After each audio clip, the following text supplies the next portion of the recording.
আসসালামু আলাইকুম। আজকে আপনাদের মাঝে নিয়ে আসলাম 3 in 1 রেসিপি। সেটা আপনারা শুধু ভাত রান্না করার সময় করে নিতে পারবেন। অলরেডি আপনারা বুঝেই গেছেন এখানে কি বোঝাতে চাইছে। এখানে 2 জাতের ভর্তা আর ভাত একসাথে রান্না করছি। কিভাবে করছি সেটাই আজকে আপনাদের মাঝে শেয়ার করব। অনলাইন প্ল্যাটফর্মে মেয়ে মানুষ হয়ে কাজ করছি, মাঝে মাঝে আপনাদের মাঝে যদি টুকটাক কিছু রেসিপি নাই শেয়ার করি তাহলে কি হলো, সবাই কাজে ব্যস্ত ছিল তাই ভাবলাম আজকে একটু রান্না বান্না করি নিজের ইচ্ছাকৃতভাবে। যেহেতু সকালের খাবার ছিল সেজন্য ভাবলাম কোনো একটা ভর্তা বাড়তি করি।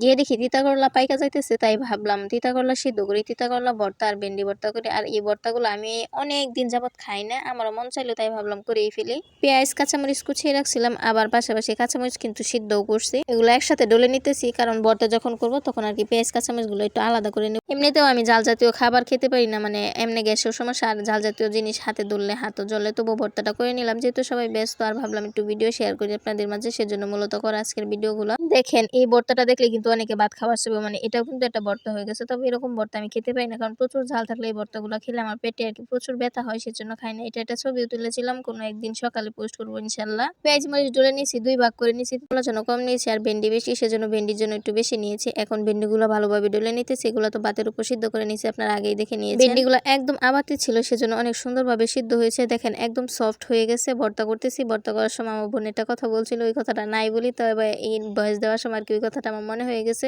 ভালোভাবে মাখিয়ে নিচ্ছি। এটাতে পরিমাণ মতো লবণ দিয়েছি, পেঁয়াজ কুচিয়ে দিয়েছি, কাঁচামরিচ এমনি কাঁচাটা দিয়েছি, আবার সিদ্ধ করে দিয়েছি। এখন পরিমাণ মতো দিয়ে দিলাম সরিষার তেল। এর মাঝে কিন্তু আমি অল্প একটু উঠিয়ে রাখছি, তার কারণ আমি কাঁচা সরিষার তেলের স্মেলটা নিতে পারি না, সেজন্য। এখন তিতা করলা ভর্তাটা করতেছি। তিতা করলার জন্য তো পেঁয়াজ মরিচ মাখিয়ে রাখছিলাম, ওটা একসাথে ডলে নিতেছি। তিতা করলাগুলো অনেক সুন্দরভাবে সিদ্ধ হয়েছে। তিতা করলা সিদ্ধ করে ভর্তা করলে কিন্তু এতটাও তিতা লাগে না, এমনি ভাজি করলে যতটা তিতা লাগে বা তরকারি রান্না করলে যতটা তিতা লাগে। পরিমাণ একদম কম হয়ে গেছিল তিতা করলা ভর্তাটা, তবে আমার ছোট বোন খায় নাই, আমি আর আমার মায়ে খাইছি। এখান থেকে অল্প একটু আমি আগে উঠিয়ে রাখছি, তার কারণ আমি সরিষার তেলের স্মেলটা নিতে পারি না, ওদের জন্য সরিষার তেল দিলাম। হাতে পরিমাণে বেশি পড়ে গেছিল, ভাবছিলাম আবার তুলে রাখবো। আমার ছোট বোন বলে যে এর ভিতরে রাখলে খবর আছে, তাই আর খবর না করে দিয়ে দিলাম সবটাই। তবু মজা হয়েছিল। ভর্তা কিন্তু প্রায় শেষের দিকে, মানে দুটো ভর্তা করে নিছে, যে আমার জন্য উঠিয়ে রাখা ভর্তাগুলো।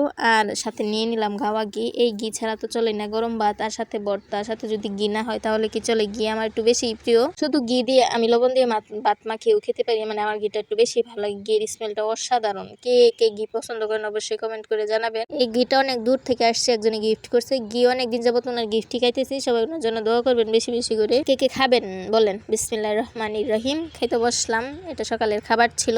আমি যে ভিডিওটা আপনাদের মাঝে শেয়ার করলাম, আমার কিছু কিছু শুভাকাঙ্ক্ষী বলবো না কি বলবো বুঝতে পারতেছি না, ওনারা এখন কমেন্ট করবে, আবার বাজে বাজে মন্তব্য করবে।